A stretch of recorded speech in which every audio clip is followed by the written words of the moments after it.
नमस्कार, आप हैं सामने न्यूज में आपका स्वागत है। मैं हूं दीप्ति थापा। करीब एक साल पहले पूर्व केंद्रीय मंत्री व कांग्रेस सांसद शशि थरूर की पत्नी सुनंदा पुष्कर का शव होटल लीला पैलेस के कमरे में मिला था। लेकिन एक साल बाद अब सुनंदा की मौत का खुलासा हुआ है, जिसमें सुनंदा को जहर देकर हत्या की बात सामने आई है। देखिए रिपोर्ट। पूर्व केंद्रीय मंत्री और कांग्रेस सांसद शशि थरूर की पत्नी सुनंदा पुष्कर की मौत के करीब एक साल बाद दिल्ली पुलिस ने इस बात का खुलासा किया है कि उनकी मौत स्वाभाविक नहीं थी, सुनंदा की हत्या की गई थी। दिल्ली पुलिस आयुक्त भीमसेन बस्सी ने एम्स की रिपोर्ट के आधार पर ये दावा किया। एम्स ने 19 दिसंबर को अंतिम पोस्टमार्टम रिपोर्ट में सुनंदा की मौत की वजह जहर बताया। इस रिपोर्ट के आधार पर पुलिस ने अज्ञात लोगों के खिलाफ हत्या का केस दर्ज कर लिया है। इस सिलसिले में जल्द ही थरूर से पूछताछ हो सकती है। वहीं थरूर इस बात से हैरान है कि उनकी पत्नी की मौत के मामले में अज्ञात लोगों के खिलाफ हत्या का मामला दर्ज किया गया है। साथ ही थरूर ने पुलिस को इस बात का भरोसा दिलाया है कि वो जांच में पूरा सहयोग करेंगे। ब्यूरो रिपोर्ट, आमने सामने न्यूज। 26 जनवरी गणतंत्र दिवस नजदीक है, वहीं देश के हर राज्य में इसकी तैयारियां भी जोरों पर है। लेकिन इस बात सिर्फ रंगारंग कार्यक्रमों की नहीं बल्कि सुरक्षा को लेकर भी है, क्योंकि जहां एक तरफ सीमा पर दहशत पहले ही छाई हुई है, वहीं आतंकियों की लगातार घुसपैठ की कोशिश भी जारी है। देखिए रिपोर्ट। जहां गणतंत्र दिवस की तैयारियां जोरों पर है, वहीं सुरक्षा के इंतजाम भी कड़े कर दिए गए हैं। खासकर तब जब इस खास मौके पर होंगे खास मेहमान, तो मेहमानों की सुरक्षा की जिम्मेदारी दोगुनी बढ़ जाती है। जी हाँ, इसकी चर्चा तो कई दिनों से हो रही है कि गणतंत्र दिवस के मौके पर अमेरिकी राष्ट्रपति बराक ओबामा भारत में होंगे, जिसकी चर्चा तब से हो रही है जब ओबामा को न्योता भेजा गया और पीएम मोदी का न्योता ओबामा ने स्वीकार कर लिया। वहीं आतंकियों की नजर में भारत के सबसे ताकतवर देश अमेरिका से बढ़ती दोस्ती उनकी आंखों में खटकने लगी है, जिसके चलते गौरतलब है कि ओबामा के भारत से बढ़ती दोस्ती को लेकर आतंकियों से लगातार धमकियां आ रही हैं। वहीं भारत पाक सीमा पर पाकिस्तानियों ने दहशत मचाया हुआ है और समुद्री सीमाओं से नाकाम घुसपैठ की कोशिश भी की गई है, जिसके बाद भारत में सुरक्षा बढ़ा दी गई है, जिसके चलते उत्तर प्रदेश के जिला संभल में भी सुरक्षा के कड़े इंतजाम किए गए और बाजार व गाड़ियों की चेकिंग अभियान चलाई गई। ब्यूरो रिपोर्ट, आमने सामने न्यूज। उत्तर प्रदेश के जिला संभल के बहजोई में एक बस खाई में जा गिरी, जिसमें 100 से अधिक लोग सवार थे। गनीमत ये रही कि इस हादसे में किसी की भी जान जाने की खबर नहीं है, लेकिन बस की धज्जियां उड़ गई है। देखिए रिपोर्ट।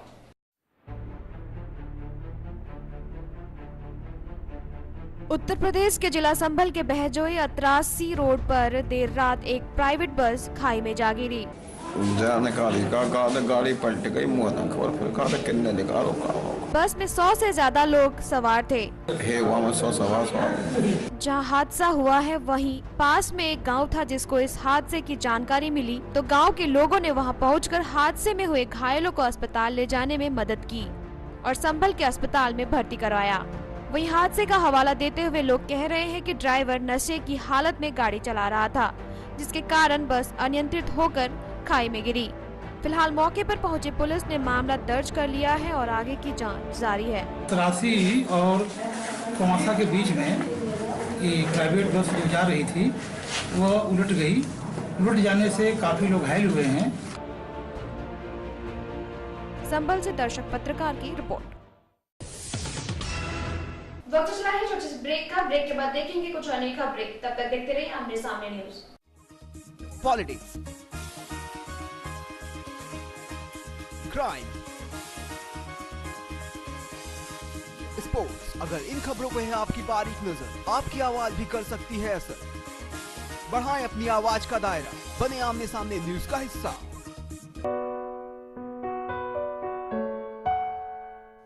ये रिया है। उत्तर प्रदेश की राजधानी लखनऊ में सपने के आशियां को बुनती रिया हमेशा की तरह अपने दफ्तर जाने के लिए रवाना होती है। रिया की आंखों में भी तरक्की के आसमान को छूने की ख्वाहिश है। वो जब बस में सफर करती है तो उसे अक्सर असामाजिक तत्वों का शिकार होना पड़ता है। वो लोग उसके साथ छेड़छाड़ शुरू कर देते हैं। लेकिन आज रिया डरेगी नहीं, क्योंकि उसकी सुरक्षा उसके हाथ में है। प्रदेश सरकार की महिला सशक्तिकरण के लिए बनाई गई विमेन पावर लाइन 1090। ब्रेक के बाद एक बार फिर आपका स्वागत है। मामला है उत्तर प्रदेश की राजधानी लखनऊ का, जहां अभिषेक नाम का एक छात्र पढ़ाई पूरी करने के लिए शहर से बाहर रह रहा था। पिछले माह छुट्टियों में लखनऊ के घर आया हुआ था और शाम के वक्त दोस्तों से मिलने घर से बाहर निकला, लेकिन एक्सीडेंट के बाद अस्पताल में इलाज के दौरान उसकी मौत हुई और घर वालों ने इसे सामान्य मौत समझ लिया। वहीं शव को दफनाने के 2 दिन बाद खबर मिली कि अभिषेक की मौत सामान्य नहीं थी। देखिए पूरा मामला।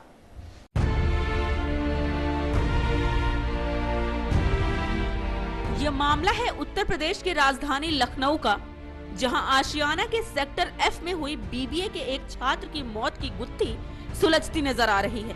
आपको बता दें कि अभिषेक नाम के एक छात्र की मौत बीते 31 दिसंबर 2014 को उस वक्त हुई जब वो अपने दोस्तों से मिलने के लिए घर से बाहर निकला। LPS से पास आउट होकर के ये BBA करने के लिए देहरादून में एडमिशन कराया गया था। 28 तारीख को ये छुट्टी आया था विंटर वेकेशन में। 31 तारीख की रात को 11 बजे अपने घर में ये बता के गया कि मैं मोहल्ले में 31st मनाने जा रहा हूँ, पैदल ही घर से निकला। तभी रात में 3 बजे उसके घर पर फोन आया कि दुर्घटना में अभिषेक घायल हो गया है। उसके बाद 3:30 और 3:45 के बीच एक सूचना आती है इनके फादर के नंबर पे कि आपका बेटा घायल अवस्था में बस अड्डे के पास पड़ा हुआ है। उसी दिन उसे ट्रामा सेंटर में भर्ती कराया गया, लेकिन उसने दम तोड़ दिया। उसको ट्रामा ले जाया जा रहा है। हम लोग पहुंचे सभी पारिवारिक जन वहाँ पर, तो स्थिति क्रिटिकल थी, फिर सहारा लेके जाया गया, रास्ते में उसकी डेथ हो गई। परिजनों ने दुर्घटना समझकर उसका शव दफना दिया। फाइनली हम लोगों ने इसको एक सामान्य दुर्घटना मान कर दी। इस लड़का बहुत सीधा था, हम लोगों ने क्रिमिनेशन नहीं कर दी। लेकिन 2 दिन बाद सूचना मिली कि अभिषेक की मौत किसी दुर्घटना के कारण नहीं हुई, बल्कि उसकी हत्या की गई है। हमसे बात करने पर मृतक के मामा ने हमें बताया कि बाद में अगले दिन मॉर्निंग से ये शुरू हुई चर्चा, लोग दबी जुबान से बताने लगे कि ऐसे ऐसे इस कंडीशन में इनको मारते पीटते वहाँ पर लड़कों द्वारा देखा गया है। हम लोगों ने उसकी जांच पड़ताल शुरू की। कई विटनेस मिले जिन्होंने बताया कि उस रात में ऐसे ऐसे इस नंबर की गाड़ियों से ये लड़के इनको उठाकर मार करके लाठी डंडों से गाड़ी में लाता है। सीधा सीधा ये मर्डर है। हम लोगों ने मुकदमा दिखाया। वहीं इस मामले में कार्रवाई करते हुए मृतक अभिषेक की लाश को कब्र से बाहर निकाला गया और पोस्टमार्टम के लिए भेज दिया गया है। इस मामले में एसपी पूर्वी का कहना है कि उनका ये कहना है, तो उनके कथन पे, उनकी तहरीर पे FIR दर्ज की गई है। FIR दर्ज करने के बाद जो पहली सर्वप्रथम कार्रवाई है कि बॉडी को एक्सह्यूम करना, अर्थात खोदकर पुनः निकालना, वो आज मजिस्ट्रेट की उपस्थिति में वो कार्रवाई संपन्न होगी। इसके बाद बॉडी PM के लिए भेज दी गई है। लखनऊ से प्रदीप शुक्ला की रिपोर्ट। वर्ल्ड कप 2015 के लिए भारतीय टीम के 15 नामों की घोषणा हो गई है, जिसकी कप्तानी महेंद्र सिंह धोनी कर रहे हैं। वही चयनकर्ताओं ने धोनी के पसंद पर भरोसा किया है। हालांकि इस बार की टीम में पिछले वर्ल्ड कप के सिर्फ 4 खिलाड़ी हैं और शेष 11 खिलाड़ी नए हैं। अब देखना यह है कि ये खिलाड़ी इस बार के वर्ल्ड कप में कितना अच्छा पाएंगे। देखिए report. For the ICC Cricket World Cup 2015, MS Dhoni captain. हर तरह के अगर मगर पर विराम लगाते हुए चयनकर्ताओं ने वर्ल्ड कप के लिए भारतीय टीम की घोषणा कर दी है। ये वो 15 युवा खिलाड़ी हैं जो वर्ल्ड कप खेलेंगे।